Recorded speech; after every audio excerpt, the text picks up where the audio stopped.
Olá, cursista do Técnico em Desenvolvimento de Sistemas. Como você está? Eu sou o professor Vinícius, responsável pela disciplina de Ética. E na videoaula de hoje, vamos explorar os assuntos da agenda de número 2, plágio e direitos autorais. Assuntos esses tão importantes para a formação do profissional de TI. E aí, preparado? Vamos lá? Como vimos na agenda número 1, o bom profissional de TI deve ter como princípio ético cuidado com as informações, guardando-as e protegendo-as. Nesse sentido, para que você seja um bom aluno e um futuro profissional ético, deve saber melhor sobre o plágio e suas consequências. Ainda mais no mundo virtual que vivenciamos atualmente, em que as informações são acessadas e trocadas de forma muito veloz e, em grande parte das vezes, sem o devido cuidado. Mas o que seria o plágio? Em uma definição simples, o plágio é uma apropriação intelectual de outro autor sem mencioná-lo.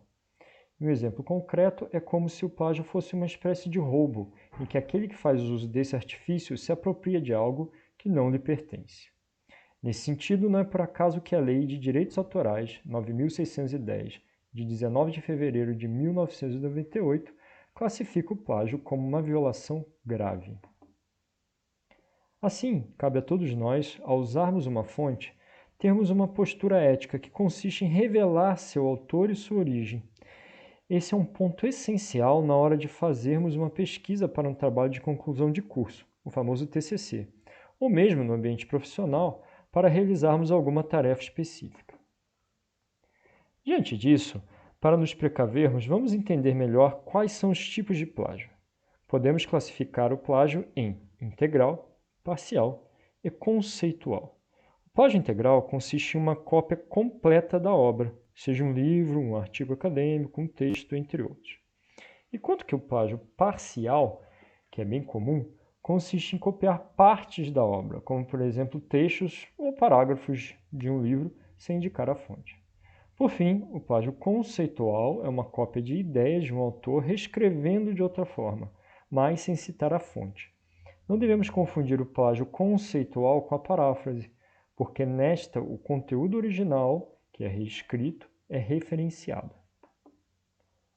Já que estamos falando de plágio, um outro assunto que se insere nesse contexto diz respeito aos direitos autorais. Os direitos autorais são garantias estabelecidas pela lei para que todo criador de uma obra possa usufruir dos benefícios gerados por ela. No Brasil, essas garantias estão asseguradas pela Lei de Direitos Autorais, 9.610, de 19 de fevereiro de 1998, sobre a qual já falamos nessa aula. A Lei de Direitos Autorais é uma espécie de proteção ao autor e sua obra, tanto no âmbito moral como patrimonial. É por isso que, nesse sentido, como falamos em direitos autorais, os dividimos em morais e patrimoniais. O direito moral é o direito que o autor possui sobre sua obra. Por ser perpétuo, inalienável e irrenunciável, permite que, a qualquer momento, a autoria de uma obra seja reivindicada por seu autor. Já o direito patrimonial se relaciona com os benefícios financeiros gerados pela obra de um autor. Ele busca garantir que o autor receba algum retorno financeiro caso sua obra seja usada.